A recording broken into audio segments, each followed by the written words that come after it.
Morning, everyone. Welcome to the meeting of the Yuma County Board of Supervisors. This is a regular session meeting.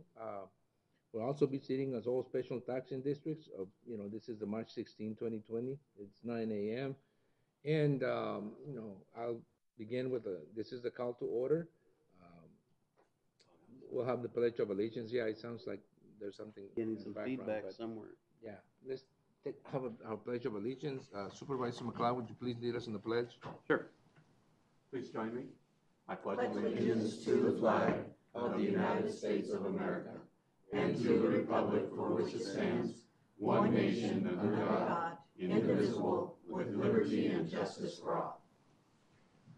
Okay, the next item is call to the public. Call to the public is held for the public's benefit to allow individuals to address issues within the board's jurisdiction. Board members may not discuss items that are not specifically identified on the agenda.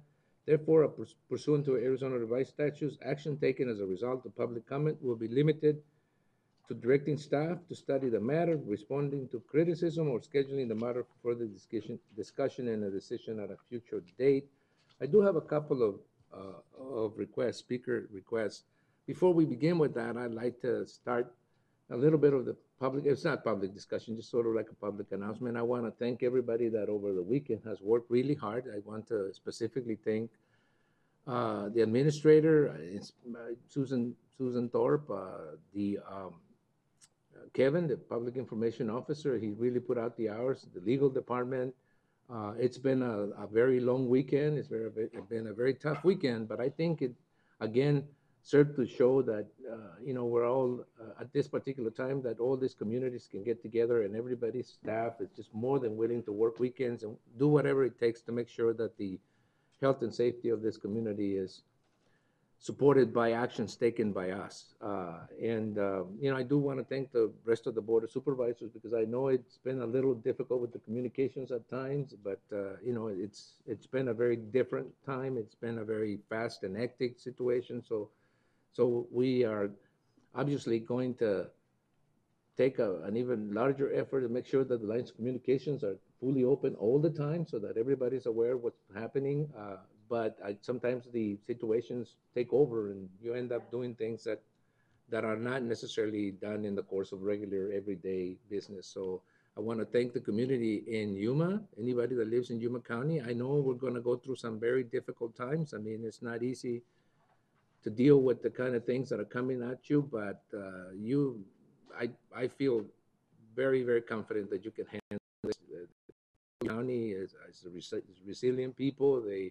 I think that they will be able to handle this, and we will do everything within our reach to make sure that you have all the support that we can basically provide you to get you through this crisis. And it's going to take an effort from everybody, but we're very capable of doing it. So thank you very much, and we'll conduct this meeting, and this is the last meeting of the month.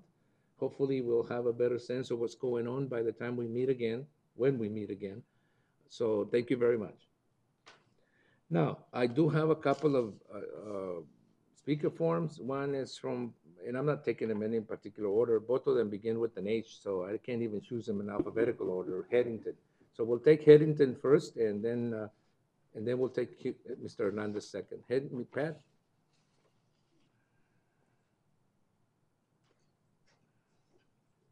Thank you, Mr. Chairman, members of the board. The comments that I would like to make are in support of Resolution 2020-10,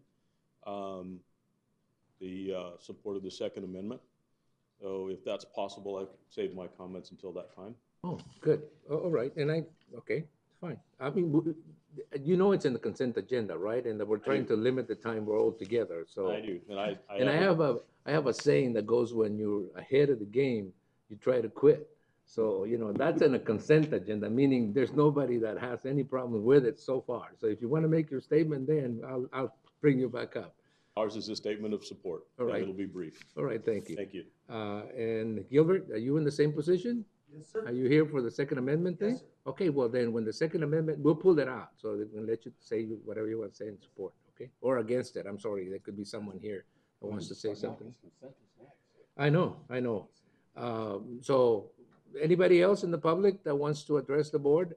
If not, then I'll move right on because we are not having a Yuma, the County 77 presentation, and we're asked by the executive director of the Quad State, I don't know what, Quad State Executive Director, Mr. Hiller, who asked us to postpone his presentation. So we're gonna move right on to the consent calendar. There's 1, 2, 3, 4, 5, 7. There are 7 items in the consent calendar. Does anybody want to pull any of the particular items? And you know, I've had a request for some people to speak on item number 3. So does anybody want to make can somebody make a motion so that we can approve consent items? I'll move to approve consent agenda, one, except 3. 1 through 7, except 3. Is that correct? Yes. Okay, so the motion is to approve the consent calendar as presented, items 1 through 7, with the exception of 3, which will be discussed separately. No, not discussion about this. All those in favor of the motion signify by stating aye. Aye. Anybody opposed? And I'll open up item number 3, which is to adopt resolution 2020-10 in support of the Second Amendment to the U.S. Constitution. I'm going to let the public speak first, and then if a board member wants to make a statement to the effect, I will open it up. Mr. Headington? Sorry, you did put in here, resolution 2020-10. I should have read it first. Good morning, Mr. Chairman, members of the board. Pat Headington, my address for the record, 2087 West Chico Lane. No, I've been in front of you many times before. This morning, I'm here representing the 700 plus organized members of the Yuma Valley Rod and Gun Club, and we have a brief statement we would like to offer that I've written out. So we are here this morning in support of resolution 2020-10. In recent years, to increase attempts to chip away at our constitutional rights, the constitutional rights of every American continue, fueled by special interest groups and misinformation. Rights including our freedom of speech, the ability to offer a dissenting opinion, the right to retain private property, and our rights to keep and bear arms are under constant attack. The Constitution was written by those who were in bondage to a foreign empire. They used critical thinking to set up a government based on liberty, personal freedom, and personal responsibility.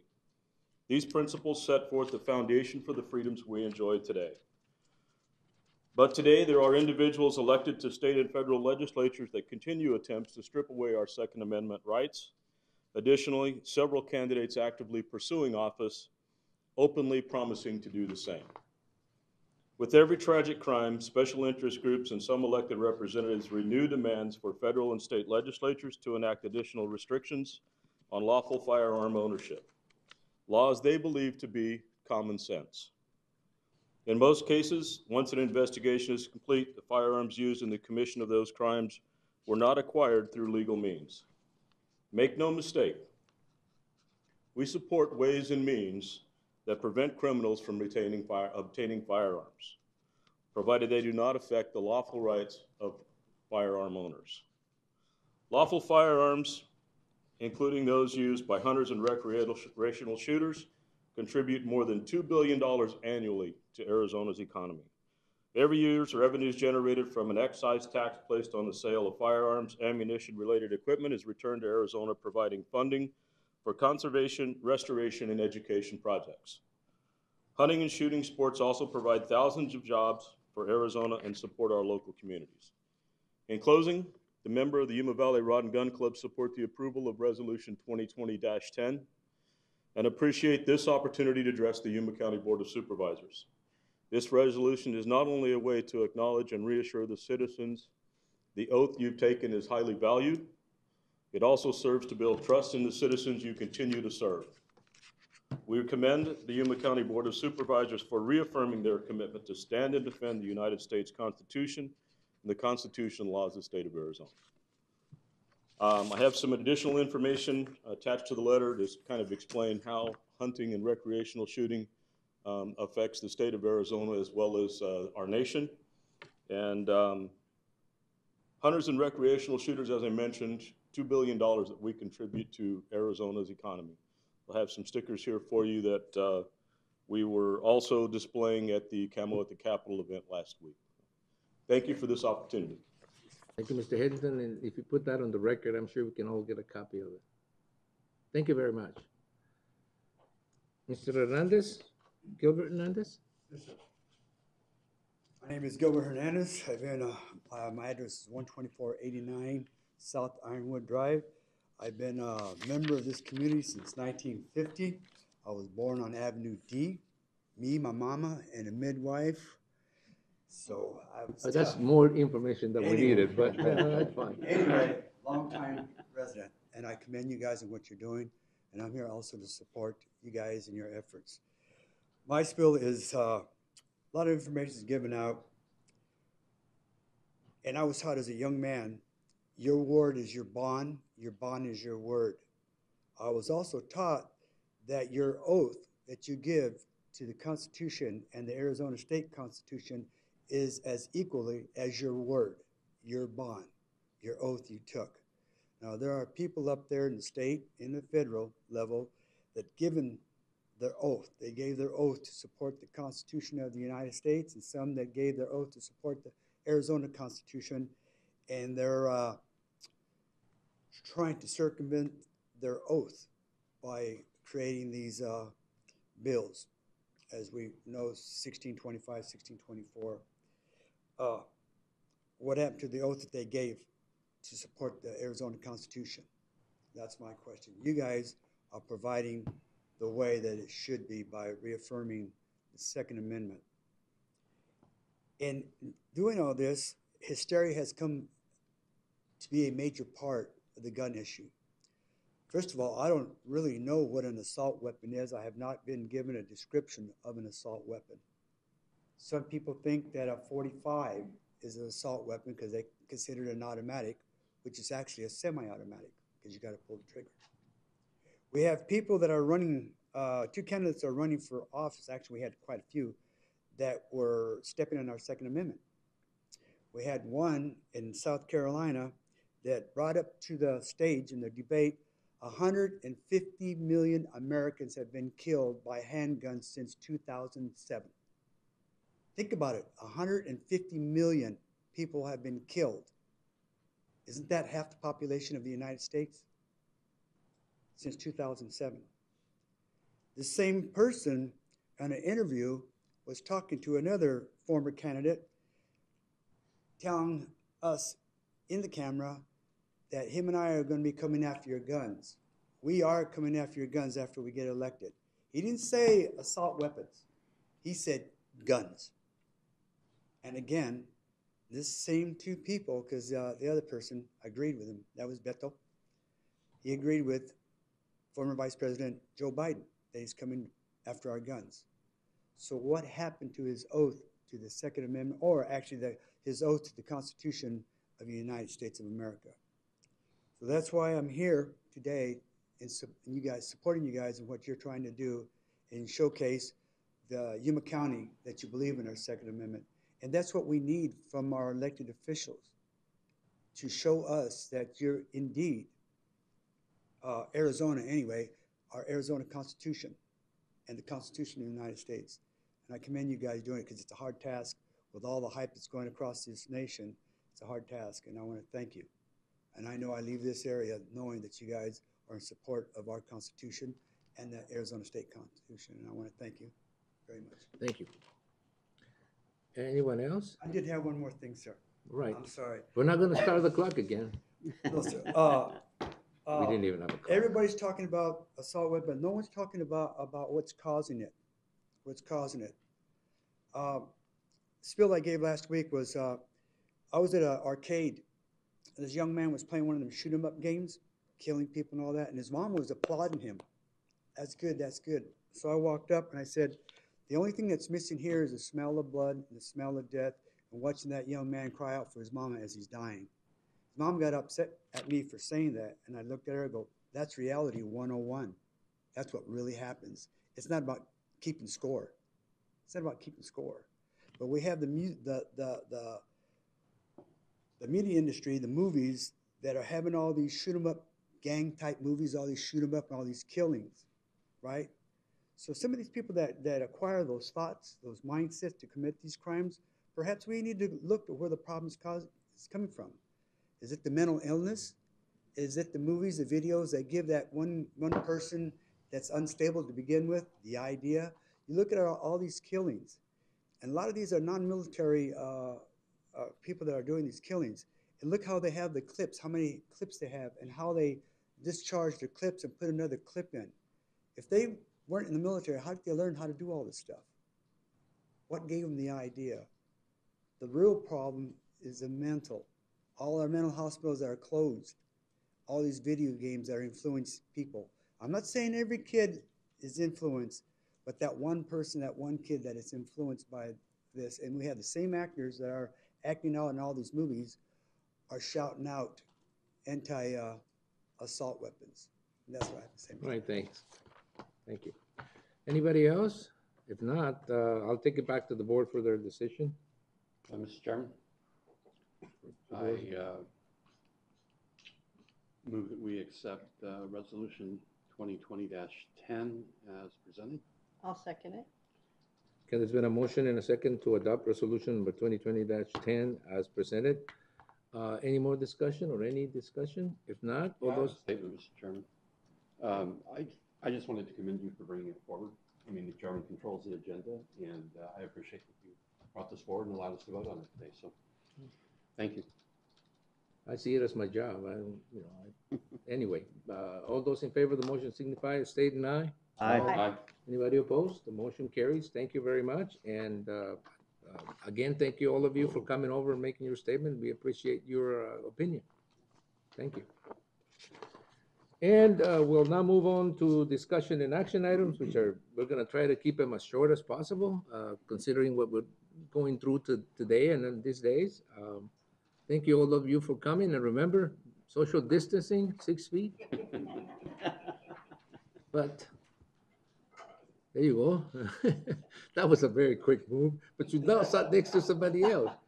So you should have sat up front.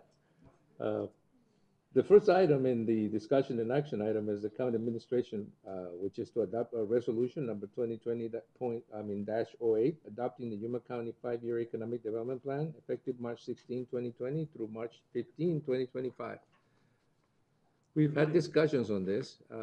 Have you, was this time, it was published correctly this time? You met every? Mr. Chairman, Paul Melcher, Director of Economic Development and Intergovernmental Affairs.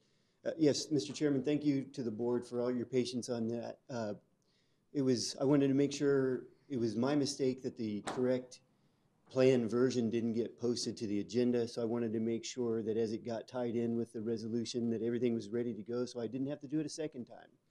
And it was just good for us that we had 2 consecutive meetings on the weeks. And yes, Mr. Chairman, we had several presentations. The most notable change was that we added the incubator considerations for the Yuma Multiversity. We've been looking at that as one of the concepts that could really benefit the downtown development, and I think it's a great opportunity for us to consider an incubator startup space that would have that support from a university concept. You know, obviously I think what shouldn't, or maybe can't be said is, it can be, well, maybe I should backtrack that and said what you probably never thought about was something like what's happening now and what it's going to do to the economic development of the country in general, of the world actually, because I think this is a worldwide situation. It's good to have a plan, I'll tell you that. And I think a long time ago we had it in a county strategic plan to reduce the unemployment rate by 1%. And I've always said, how? I mean, we don't have anything. We don't do anything in particular directly other than support the efforts of the Yuma YEDC. And so it feels I feel a little better knowing that at least we have a plan and that there's some sort of guidance and that somebody is, basically at the wheel. So I appreciate it, and I think it's a great idea to have a plan. It's much better than to just simply make a statement that you can't back up. Anything else? If not, I'll entertain a motion to adopt resolution number 2020-08, adopting the Yuma County 5-year economic development plan, which will be effective March 16, 2020 through March 15, 2025. So moved. Second. Only statement I want to make is I hope it's flexible enough to be able to adjust to the continually changing situations that we're dealing with. I hope there's enough I mean, I didn't get a chance to ask you about the ways we can modify it, but I suppose, there will be a method or some sort of system or method to make adjustments to it as we see fit. Mr. Chairman, the answer to that is yes, because what I'll be providing to the board is an annual report based on the progress we've been made in terms of plan implementation, but it was always the intent to if we had something positive that would happen, let's say that we found oil reserves or something in Yuma County, that you could adjust an economic plan accordingly. So it was always the intent to be able to have the ability to and the flexibility to adjust to changing climate. So you're right. As we move forward with the considerations on how this might affect the economy, there's some things that certainly that we have in priorities and objectives that we'll keep moving forward with, regardless of how that might change. But certainly, yes, we'll make sure that if there are some changes needed, it's easy enough to bring these back to the board to amend the plan and have your approval. All right, well, I don't know about finding oil with that, whether that's positive or negative at this particular time. You never know. It would be Sometimes- negative if you talk to, Bernie Sanders, but who knows? Okay, thank you. Did we take a vote? Okay, all those in favor of the motion signify by stating aye. Aye. Anybody opposed? Motion carries, and we move on to item number 2, which is discussion and provide direction to staff regarding a letter from the city of Yuma Mayor Nichols, Mayor Doug Nichols, I say, offering joint use of city council chamber for board use. I mean, all of you should be aware by now that the mayor has graciously offered the use of the Yuma City Council chambers, and probably more like the facility itself, in our time of need. Considering what we've gone through with the building on the other side of the street, I wanted you to all have a chance to think about it and consider it. I personally like to thank the mayor for his gracious offer, and look, and I like you, this is not, I didn't put it here so we can make a decision to do it or not. I put it in here so that you would be aware of that, and that, there will be more talks about the logistics of being able to do something like that before we made a decision. I did want to make a point that I do not consider that to be a long-term solution for us, that it could be something that we could do short-term if we needed to have, a larger place to hold our, which at this particular time, I don't see a need for, but it's there. The offer is there. I jokingly asked, how much money they still owed on the building so that we could actually, pay that off and actually lease it to them. He smiled. I think but at the end of the day, all of us probably are familiar with the fact that the building has a section, almost a full floor, or the eastern portion of a floor that could be used in case we needed to do some temporary relocation of departments and so forth. So I think it's something that I would have a team of people who work here. I mean, people who work like the administrator, review and see if it's possible to do. If you guys don't mind, if you don't think it's a crazy idea, I'd like to pursue the idea of maybe finding some sort of accommodation that will help us get through this process temporarily. What do you guys think? Well, I think it's an interesting idea. I would like to see administration pursue it, see what it would look like. It's a building that's been paid for by the taxpayers, and to be able to utilize it more frequently and save us the cost of a new auditorium, I think we should look at it and see what it looks like. Like I said, it's all tentative, but the offer's been made.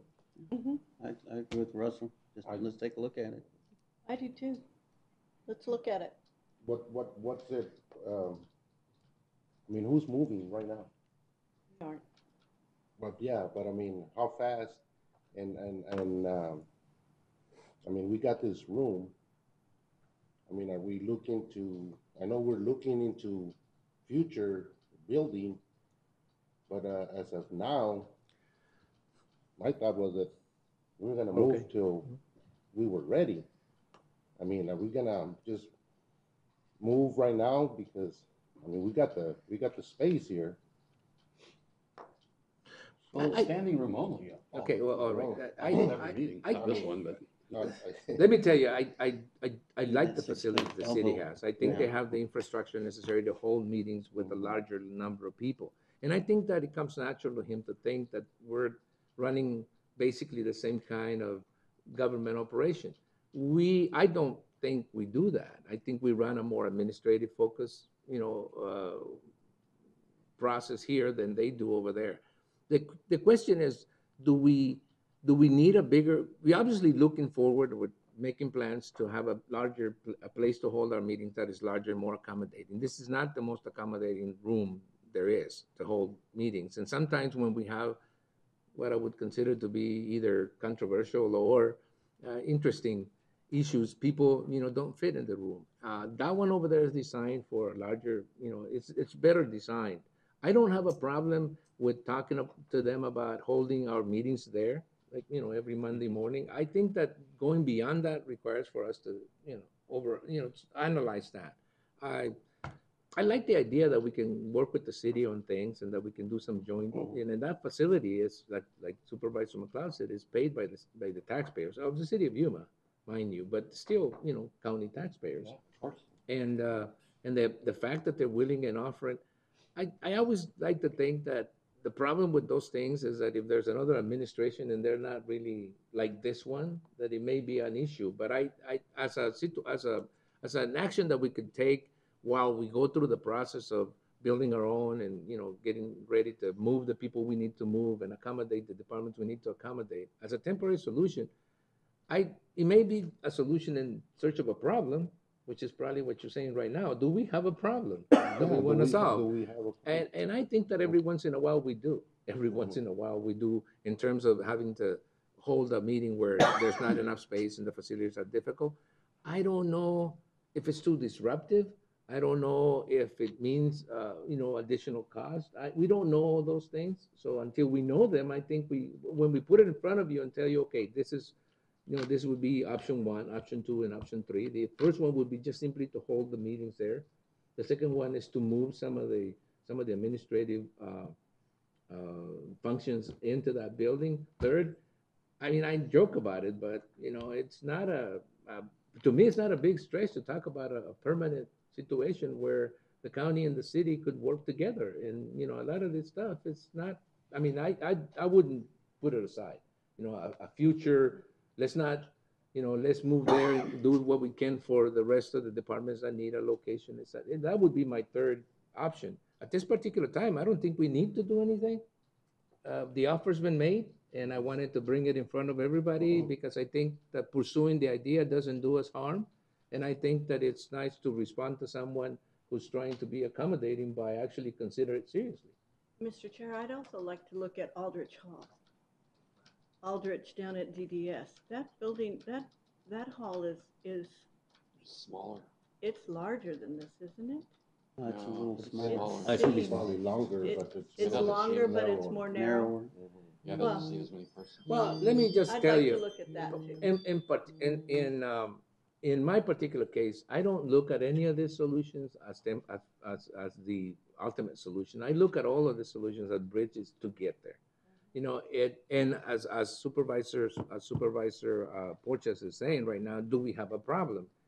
I don't think we do unless think meetings become a little more exciting than this ones, which is difficult for me to see, but okay. Yeah, most of them are standing room only at the beginning, though. I know, and we've had, and I Like think the that, last meeting, it was. and it let was me standing. make maybe publicly the point that I think we've done everything we can for every department in Yuma County that needed assistance getting better facilities, better locations, and we left us to the last because I think that's the way the board has always approached this That's situation. right.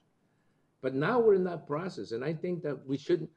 I don't want to see this offer as something that stops us from continuing to develop the options that we talked about for a permanent location. I see this as a situation where, look, if you need a better facility to hold those meetings in case you need it, it's there. And having it, I don't know if at this particular times it would be a good move for people to see the county and the city working together, even if it means, as long as the Board of Supervisors, logo is on top of the city of Yuma, I don't have a problem with it. I don't have a problem. I don't think the mayor I'm would have sure a he problem don't with like that. And Mr. Chair, don't take me wrong. I mean, I understand this room is not the biggest, but and I think we had a meeting there a couple of years ago or a year ago. Yeah, for that dog. Yeah, So- so if it's they can work with us, I know, and we can work with them. But for moving, something that we started looking into that other building, and then all of a sudden we need to move. I don't think that's the issue here. We never don't need talked to move. about, yeah, we talked about expanding or making something big for a complex for everybody. Council mayors change, like this board. So you think if a move is permanent, or we think it's gonna be permanent, Yeah, you know, that takes a no, lot more it review, takes a lot more exactly, study. because Always it's something subject that to change. you get people in there that you say, I don't like the county, and it's happened before. That's how it I don't know was. why. I mean, I don't, you know, we're so really likable so guys. we don't. I wouldn't want to be in that situation that we have. The county and the city are at, look, almost taking out the gloves, or it just that. We'll beat them up like nothing. Yeah. But anyway, I don't see that happening. I don't, Well, it you know, happened. it It happened. was Look, that like I before, said, so I just we, want to make sure I that wanted to doesn't- make sure you knew about it. Second, I Mhm. wanted to make sure that you knew there's really hasn't been any move at all or any discussion, serious discussion at all about an option, about whether this is an option. Third, I wanted you to know that whatever we came up with, if it was in terms of holding meetings there, it would be a temporary situation. I wanted you guys to know that we're not stopping the planning or of the futures, sites that we need to handle the growth that we're experiencing right now. I'm sure the city of Yuma did the same thing when they built that city hall. They were thinking about 10, 20 years down the road, and I don't want to get to become a tenant that's moved out when their needs need to be met by the building they said was going to handle that. So in no way am I thinking that is a permanent solution unless we bought the building, which I don't think is likely. No. But so I do want you to know that if anything, if any of the options are proposed, they will be proposed as temporary solutions for a problem that we don't really think it exists that much. So we would have to wait what it would cost us to move operations there, if anything at all, whether it's convenient for us and convenient for the people. I think that if you listen to people when they come to the building, when they come to our meetings, their main complaint, it's not necessarily the lack of space. Their main complaint is the day we have the meeting and the time we have the meeting. We have the meetings Monday morning at 9 a.m., which is when everybody is basically back to work after the weekend and they can't make the meetings. So unless we wanted to, and really, that is a great facility that is not being used much. I'm talking about the city hall, the meeting hall. So I don't know, that he made the offer. I think it was good on his part, and I think the majority of that council, their council, looks at it as a joint type situation that will help us, get closer to each other in some ways. And I don't have a problem with that. It's just that whether we have the need, I don't think we have the need. Whether we like to do it, I think it'll be based upon a little more research. Okay, and it's taken a little more time than I thought about the discussion. All I wanted to do was bring it up and tell you that although I joke about it a lot, there's some serious consideration being given to the possibility that we could do that. We could hold our meetings in their building. Okay? All right. The next item is county administration discussion and possible action regarding the following legislative items: a report to the Board of Supervisors regarding proposed bills in this Arizona State Legislature with impact to Yuma County, and update regarding strategy relating to federal legislative priorities. Before you begin, let me tell you, if what I read this morning, the legislators are looking at speeding up the process and getting done faster, from what I hear. And second, and I don't know what that would mean, but I think that this coronavirus thing is getting us. I like you to refocus a lot more into what's being done in terms of this crisis that we're dealing with right now, and start to put that, whatever's coming up as legislation. Let me explain that a little bit. If the federal government is passing a, what do they call it? A bill to deal with the impact. What do they call it? An incentive? What? There's a, Mhm. you know what I'm talking about, Impacts, right? Yeah. Mr. Chairman, are you referencing the $8 billion The aid, bill? the aid packages, there's Yes. been 2 aid packages already passed. One of them had to do with the $8.5 billion that was passed initially to do, and that's what I'm getting at. I really don't know what they're supposed to do with that. And then there's a second one that passed the House, and I think it's in the Senate, or was in the Senate. I'm not sure. Those are the kind of issues that I want you to, let us know as soon as you can. If it passes the Senate, and it's the one that deals with paid leave, with, I don't know, 3 or 4 different things that, will help the economy get back. And then there's a third one now that's being talked about, payroll, deferral, tax deferral, I don't know what it's called, or vacate, what kind of holiday? For Yeah. small businesses, you mean? Yeah, and those kind of things are the ones that I need you to sort of bring back to us as soon as you can, dealing with this crisis. I know we've got other issues. I just like you to focus on more on that right now that we're dealing with this. And don't wait until we have the meetings. Send us emails, keeps us informed as soon as you know. It's okay, please. Will do. All right, now, Well, thank you, Mr. Chairman. I'd just like to echo a couple of things that you said there. The state legislature is trying to expedite and move forward. You received the CSA updates, and understanding that 100 days into the legislative session is April 21st. There hasn't been any further discussion on the budget, and I am aware that the board receives the CSA updates. What I wanted to ask, and I've provided as part of the handout just in case, does the board receive the ACO updates as well? So that okay. So what I did was I provided the ACO legislative update in terms of their items.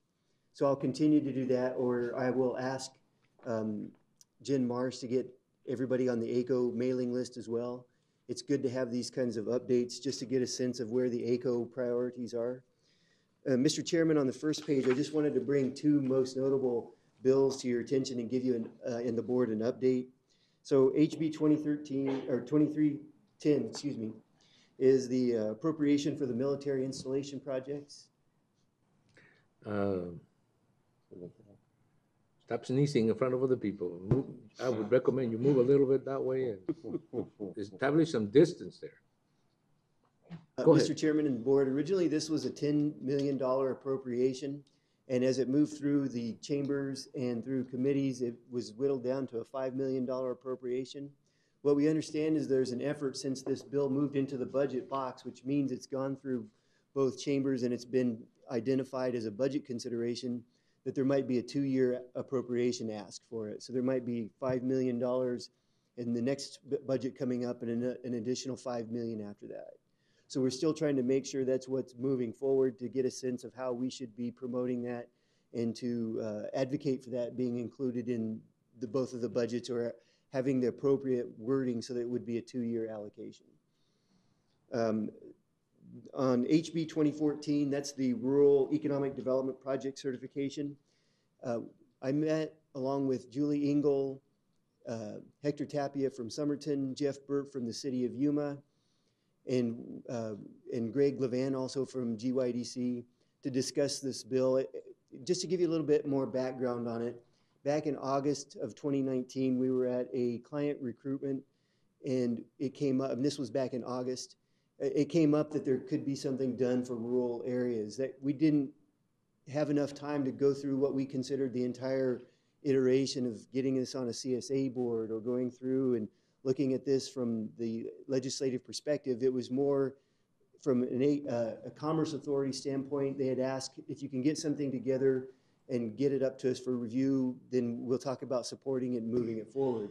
Well, we got all of that accomplished, but then what I think we're finding in hindsight is our original intention with this bill was to have more local control, so that local boards of supervisors and city councils were able to identify what these big projects of impact would mean to those communities and identify and define them. And as we moved through with the iterations, I think we were losing more and more of that control. It was going to the board of supervisors per se, but then all of the implementation was going on the Commerce Authority. And I think it was becoming burdensome from an implementation standpoint. And so what we decided was, and also I should mention that ATRA came out in opposition. And once ATRA did that, I think that it kind of spooked some of the legislators anyway. So what we thought is, we did this on a very short fuse. It was a great attempt at this first time. We have seen what the opposition and what the support for this bill is. So let's go back now that we have a little bit of a breather and run it through the entire process, which would mean, starting again, right now, running through the bill just to make sure if the original intent was to keep it under local control, let's make sure that language is back in there. However, the other aspects of it are, let's get this in front of all the other stakeholders that we would normally have had we had all the time to do that.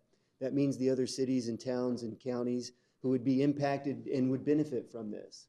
And then also bringing it back to the Board of Supervisors from the county standpoint to get that requested as a CSA legislative support item. And then going through ADD, the Arizona Economic Development, and really getting all of those stakeholders together, because in the end, what we really want to do is make sure that we're addressing any of the concerns that ATRA has, and that is including considering them part of the stakeholders as well. If you look at the small list of the board of, who's on the board of ATRA, you have some local companies that we could start talking to about that to see if maybe if we can't get ATRA to oppose it, maybe there could be a neutral stance on it, particularly for those, you know, since it does have a much more rural focus. So in short, Mr. Chairman, I just wanted to give you that update that we have pulled that bill from further consideration and will be resubmitting it next year and getting that ready to go. I would like to personally thank Representative Dunn for being the sponsor of this and then getting all the co-sponsors that he did for the bill. He was very understanding when we called him to give him the heads up that the bill was being pulled, and he was certainly more than willing and ready to be the primary sponsor for it next year. Okay. Thank you. Any questions? Anything on the federal level other than all the Yes, executive Mr. orders? Chairman, you had requested at the last meeting to get a summary report, so I'll have that ready for the first meeting in April, including some updates that I already have from the outreach that I've conducted after we had the direct meetings. Thank you. Thanks. Okay. Right, the next item in the agenda is the last item in the agenda. It's event calendar and current events. Where board members and county administrators will report or may discuss events attended to or to be attended on behalf of the county, and may present a brief summary of current events and may update the schedule for future board of supervisors meeting as appropriate. No legal action will be taken. Nothing? Everything's being canceled, Yeah. so. Yeah, I did the County Supervisors Association Legislative Policy Committee. Also attended the Greater Yuma Economic Development Corporation Board meeting. And the White House had a teleconference on COVID-19, so I attended that as well. Okay. Supervisor Simmons? We had the library volunteers luncheon. I attended that too, Lynn sorry, attended, yes. which was very nice. Mhm. Also had a chance to go out and talk to a government class at AWC on Saturday, which was interesting.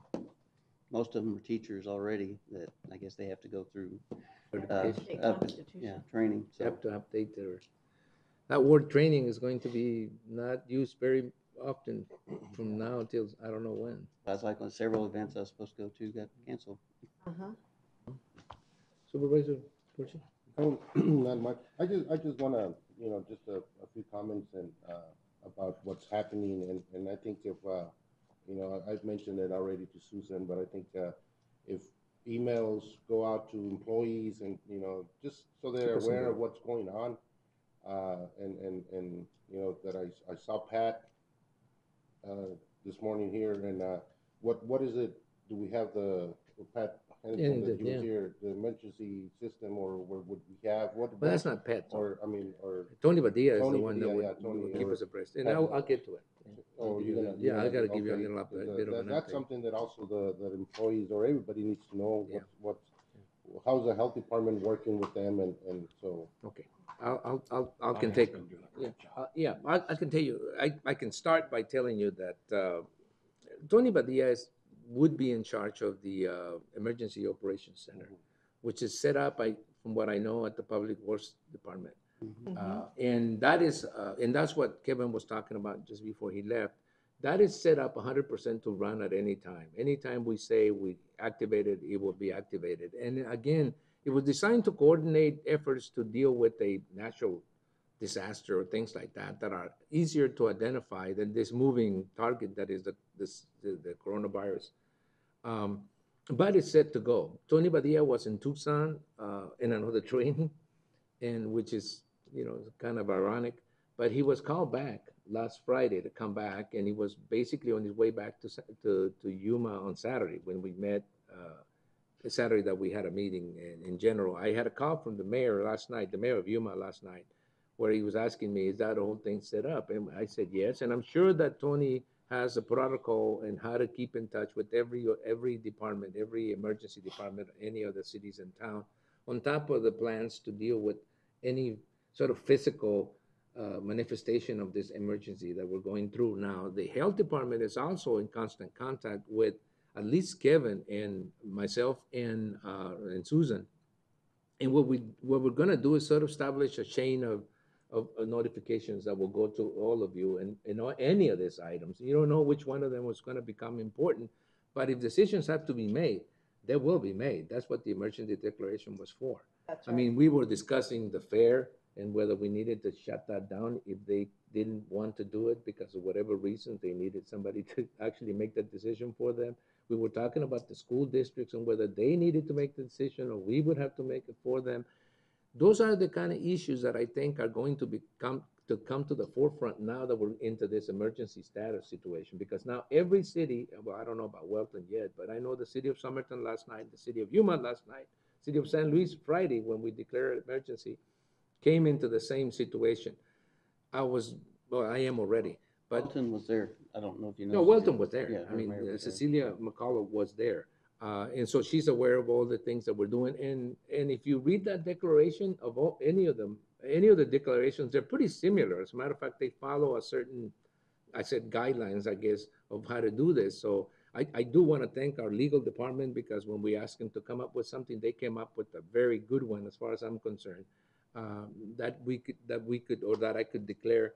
And so anyway, going back to the coordination, I think that in times like this, it's really nice to see how all these different cities and towns can come together and put aside everything else that there may be, any issues they may have between each other. And let me tell you, issues like the city of San Luis having a problem with the Yuma annexation process and things like that come into play. And to see everybody come together and understand that this is not the time to focus on our differences, but more to focus on what unites us. In this particular case, this crisis is uniting us in ways that maybe we couldn't see before that. I do want to take the opportunity to again talk to our residents out there and remind them that in situations like this, that panic, anxiety buying that people are going through right now, it's becoming worse than the actual pandemic problem. It's making people be more fearful than they should be. There's no real need for people to hoard toilet paper, which I know sounds funny, but it's difficult for me to go to a store and see that the shelves are cleared out because people do not understand the context of just buying enough to keep your family okay. And it's something that all the mayors, when we talked about it, we wanted to have a show of unity, but the main message was, look, this is not the time to think about yourself and it's time to think about your family's safety and security, but this is not the time to think about yourself. It's the time to think about everybody else. And we as a nation and us as a county need to understand that the way to get through this emergency is to work together on this. And that's what we're trying to show as cities and counties. When we get together, we're trying to show people, look, this is the time you work with your neighbor, you work with your friend, you work with your relatives, and making sure that everybody takes the necessary steps to make sure that we get a handle of this situation with the coronavirus. In our case, we have a very distinct, different situation that we probably going to have to deal with relatively soon, and that is our proximity to Mexico and our border crossing and how critical that is to the everyday lives of the people who live right next to the border, who have relatives across the border, who have people, friends, and businesses across the border. That is going to be probably more challenging for us than it is for other people in this country, because I think other people in this country can isolate a little, maybe a little better than we can. We have a lot of inner changes between residents in this side of the border with residents across the border. We have families, we have relatives out there, and it's going to be difficult. I just want to assure people who look at us and people who see us as providing the type of leadership that we're supposed to, that we are taking those things into consideration, that every one of you is ready and willing to step up in whatever needs to be done to get a hold of this emergency and to make sure that we deal with it in a proper and thoughtful way. And we want to emphasize to everybody that that means, again, thinking about it as a nation and as a country and as a state and then as a county and as a city, and then it goes right down to the citizens individually. Everybody has a responsibility to make this work. The health department has done an excellent job. Diana has done an excellent job of keeping she track has. of everything else. And I think everybody that I've been in contact with that has anything to do with county government has done their job exceedingly well. As far as I'm concerned, that's the job we have in front of us. We have to remain calm. We have to do what we have to do and make sure that other people understand the need for them to do their part. So that's the message that I'd like to leave everybody with. We will continue to work with anybody from the federal or state government to make sure that, we take the steps that are necessary to protect the safety and well-being of the residents of Yuma County. Anything else? Thank you. Oh, you are next. You meaning Susan Thorpe, the county administrator. I'm sorry, over the last few days, I've gotten too comfortable with calling you, Sue, or what, Susan. You don't want to call Sue? So yes, we did have a very busy weekend responding to issues, and Kevin Tennell and Diana Gomez and Tony Badia have all done an excellent job. We all work together, and that's going to continue to be important. I've been keeping the department heads and agency heads updated on what's been going on. We did see the message from the governor as well as the Department of Education on the schools being closed. So I'm meeting later today with all of our emergency management key leadership as well as human resources and finance to talk about us not only in our community service to the entire county as a community, but also us as an employer, and how do we deal with people who have the school closures and children that need childcare, or children that need to have their parents home with them, or at least one parent home with them. So we'll be working through all that, and I'll be communicating with you as well as all the directors, department heads, agency heads, and employees, so that everybody's clear on how we're going to be dealing with these issues going forward. And as a reminder to everybody, the Employee of the Year function has been canceled. Well, postponed, yeah, moved back a few weeks. What else have you implemented? Library programs have been canceled. For instance, like story time and any specialty like classes that they typically hold, they're canceling those so that they're not encouraging gatherings of large numbers of people. The CDC has given guidance to encourage not having any meeting of 50 people or more. It's guidance at this point. There's no state or federal prohibition or prohibition. That's guidance at this point. So that's why we've postponed the Employee of the Year and Years of Service ceremony that was going to be April 15th. And the library programs are closed or are canceled. And we're going to be talking, as I mentioned later today, about how do we deal with this issue. And so we'll be talking about whether we should close the libraries to the public as well. So we don't have a decision yet on that because there's a lot of pros and cons. Other library systems around the country are making those decisions. So we want to make sure that we're not overreacting, but doing what's appropriate for the health and safety of everyone. With the school closings, the library being open may become an issue because a lot of these kids who may not have access to the internet or something are going to gravitate to the library. So we need to start keeping a close eye on that and seeing that. Now, what about travel restrictions in county employees? Have you set a travel restriction yet? Saying, unless unnecessary travel? Mm-hmm. I have not given any direction or prohibitions at this point. It's based on individual judgment and decision making, but I will be preparing a memo that goes out so that we're being consistent with everyone. Yeah. Well, that's the point, right? That true. If you look at it as a county, as opposed to looking at it as an individual decision made by individual people, it'd be better to have a policy that non-essential, at least an email or something that says non-essential travel is not to be taken. It's not to be left to the individual to make that decision that way, unless, it's something that, has to do with dealing with this emergency or something. I think we need to start looking at, just basically sending out a memo saying, unless you really have to and justify your travel, because, that's what's happening in the private sector. Okay, now anything else, guys, before we go? No, I'm glad you're the chairman. Thank you for your, Well, thank you Tony, very thank you much. for your leadership on all of this, and yours as well, Susan. Thank you so Oh, much. yeah, Susan, I'd like to see an absenteeism report, how it compares to normal during this week. Mhm. And you County let absenteeism?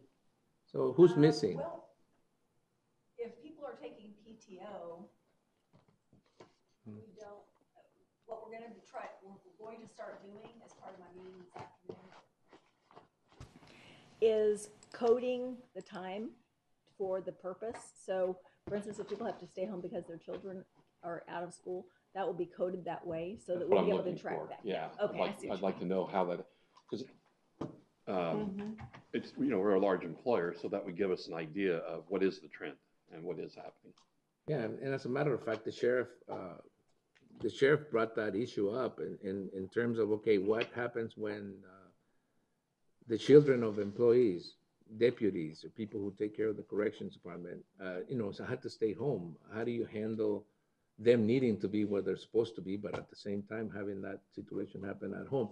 This is going to be challenging, period. One of the things that drove us when we were discussing whether to issue that emergency declaration to do it as fast as we did is because we tend, or at least I did, and we tend to believe that the declaration, it's a necessary step you take to be able to access some of those funds that are going to be coming down the road. And the moment you take it, from that moment on, you can start doing your accounting of the expenses created by the emergency. If you issue the declaration later on, you may not be able to backtrack and say, well, we started this day with this type of measures. So those were the drivers to do things, as well, as fast Quickly as we did. Mhm. And I want to tell you that every department head, we had a meeting with all the department heads and the elected officials the day before, and everybody was told, look, this is the last meeting we're having like this. It's very difficult to be telling other people not to gather when you gather them all the time. So we have to be extremely careful that we take steps to make sure that we minimize the mingling of people as much as possible. Because of essentially, because as well has been well explained, it may be that you are not as susceptible, but you may know someone that is, and you may not understand how you carry that to someone that is really has a weak immune system, et cetera, et cetera, et cetera. So this social distancing, it's physical distancing. I shouldn't even call it social distancing. I think saying social distancing implies that it's social, and it's not. It's physical distancing people. You need to establish a physical distance with people. And I know people may get offended a little bit, but it is better to be a little bit offended than to be really sick. And so as far as I'm concerned, the county, we need to take a look at the steps the CDC is making in terms of, policies to follow, but also you need to be a little bit ahead, and make those decisions that you feel are necessary to protect the safety, not only of the people out there, but of the employees. And we are a large employee base. I'm sure the sheriff is going through the same thing and making decisions that impact, especially first responders, because they're the front line. And whatever we implement, I mean, they're going to be impacted first and foremost. And I don't know about supplies. I don't know about, all those things, because I think that's just getting a little bit into the weeds. But I think that an administrator and department heads need to start looking at those issues quite carefully. Anything else? Too much talk. Thank you very All right, much. let's go. All right, let's go. There's been no other business. This meeting is adjourned.